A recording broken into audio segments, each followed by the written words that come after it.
Chairman Dave, and all my other friends. I'm so very happy to be here, and I want to thank Ian and Eileen for having met us after a year back and we've been in regular touch. And I'm indeed very, very grateful to you and to have this meeting and to meet all of you at one go. Thank you very much for that. And I've been, first I'm glad I'm doing this after dinner and at least everybody's had a couple of drinks, but that's when I usually speak.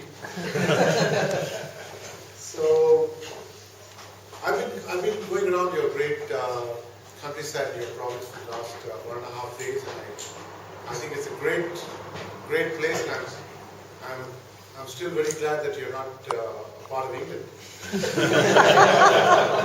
That's what I've been coaching. So, I've been interacting with the tablers closer to my end of the table for the last an hour or so, and it's so similar to our table, except by this time the titles have come off and we started strangling each other or wiping the food off their face. But seriously, it's a great bunch of people. I'm very, very happy to see also the kind of interaction that the Square Legs and the table has been having, and that's the way it should be. There's only one small difference that we have over there with the Square Legs is that once a Square Leg group, I'm sorry, I should be calling it 40 hunters, politically correct. So, one should always be politically correct in Scotland. So, is that when the crowd becomes too big, because we have a lot of home hosting, and then there's another one that starts, and that's the way it keeps going. That's about the only difference. And we have 2 meetings in a month. One is what we call the business meet, where all the boys get together and get drunk. It's called the business meet. And one is the social meet, which goes by rotation and which is hosted by one by one. You can have it at home or at a hotel or outside. Sometimes 2 tablers get together and have a meeting in a resort if it's more expensive. And my table is about 34 years old. We recently had a 900th meeting, which is a legacy night, and we had called all these ex-chairmen and honored them. And yes, we also have something I was told about the founders that is called here. Yeah, and we have a founder sit-down meeting with our 41ers. Our 41ers also are pretty active. I'm a 41er myself because in my country we retired at 40.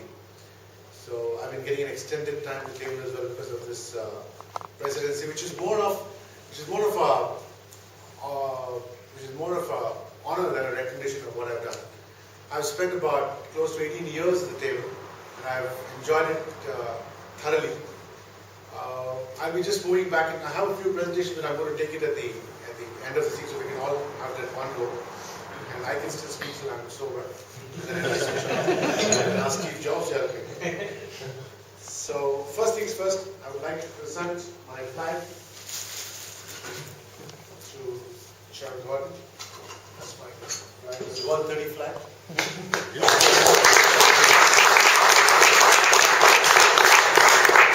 Where is Dave? It's trouble. He's mixed you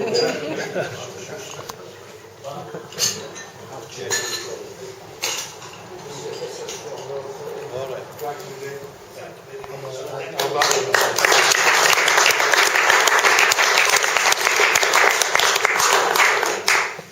I also have the 130 thing.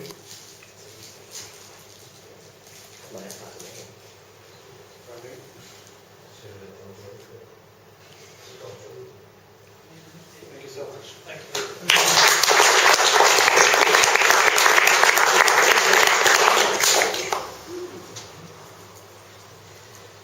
All right. Flags and things are done. So,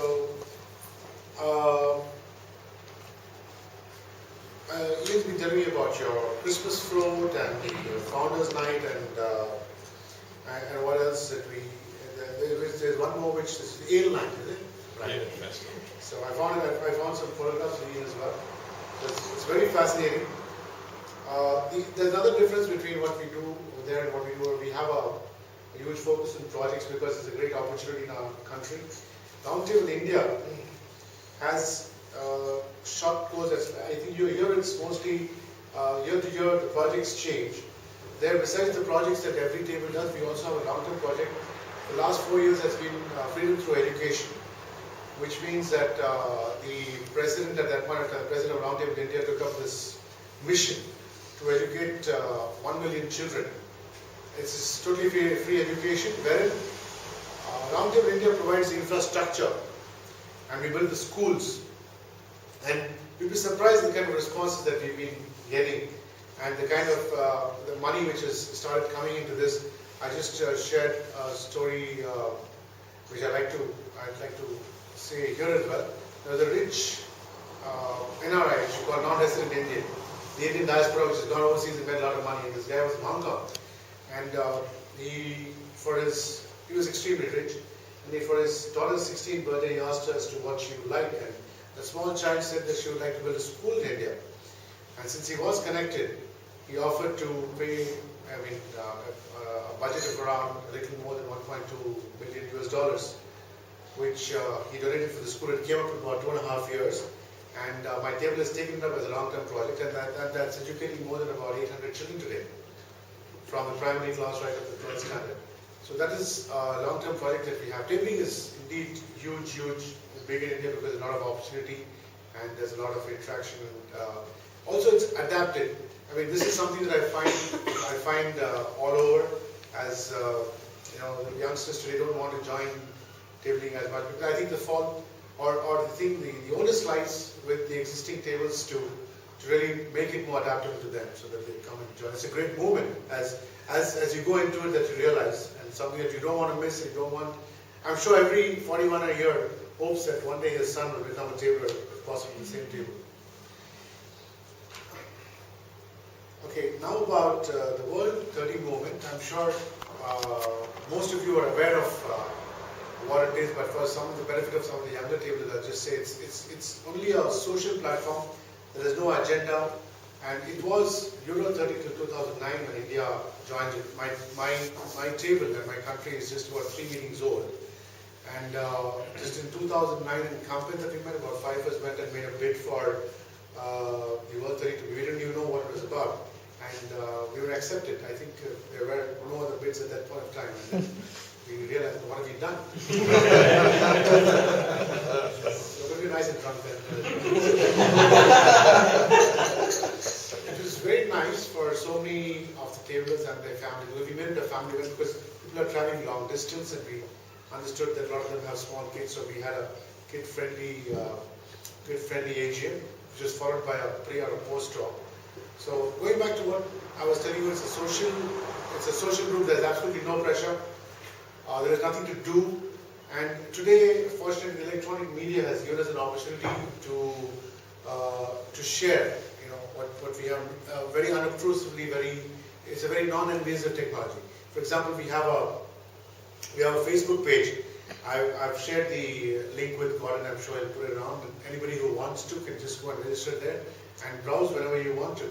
So it helps you reach across. And I would request all those present here to popularize that, because it's only about, this is World 30, so it's, if you're a member or a spouse or even a young adult child of you automatically become a member. And I think this is a very good platform for the 41ers as well, because God knows at that point they have more time and they have more money.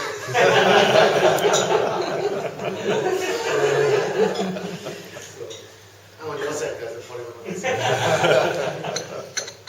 So the Facebook, the team should be reaching you. You could register. Ian had mentioned in our meeting, okay, 2009 and 2011 was meeting when we made a second pitch and convinced people that we really could do it, and the India moving story really helped. People trusted us and came all the way over.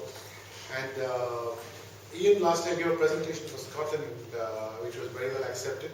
And I think the 2013 was between 9th and 12th. The dates are fixed, so you can mark the calendars. 2015 is what, if it's going to be in Scotland, then I think there's all the more reason that a lot of you come together, join the Facebook page, make friends, and even the management of the event itself is not so difficult, because you have a great place already. You have so many places that you have a lot of experience, 40 minutes, we've done it 2001, is that right? Yeah, and it's just 2 nights. And this WAS experience will really help you to appreciate that and train for that. So, and I think it's very good that Scotland is, I think it's just an hour's flight, and you have direct flights from Aberdeen is what I'm told. And a lot of us are planning to use various modes of transport to come down there, including shipping car. Someone's even trying horseback.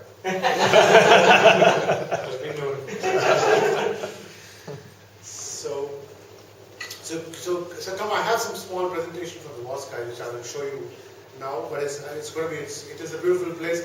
And part of this tour, from here I go to Austria, Germany, Denmark, Sweden, and then finally WAS to see how the arrangements are. They'll be in touch. Thomas is the convener. Has he already been in touch with you? I guess it's too early for him. Now we just really started looking at this point of time, but he will be in touch. But the dates are fixed between 9 to 12. So, yeah, I think about that's about it. I'll just go on to my presentation. I have a small gift, sort of incentive for people who want to come to us. It's from my side. It's the tie with the World Dirty logo. And may I give the first tie to Gordon? Thank you.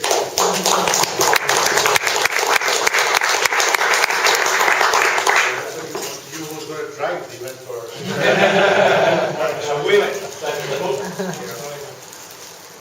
and my immediate neighbors who at this point of time will also come to. Okay, so being the trusting guy, these ties are all going to go out to all the people that come who even commit for WAS. There are no deposits. I'm not going to take any deposits. But this is based on the commitment that you are coming to WAS.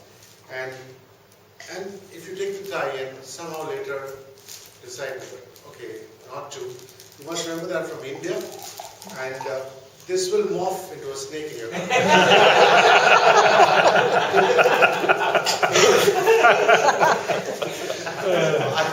I'll just pass this around later, I'll probably ask you to help me or something to help me just pass this around. And I'm just going to move on to the presentation. Just got a few short ones. It won't take long, maybe about 2-3 minutes if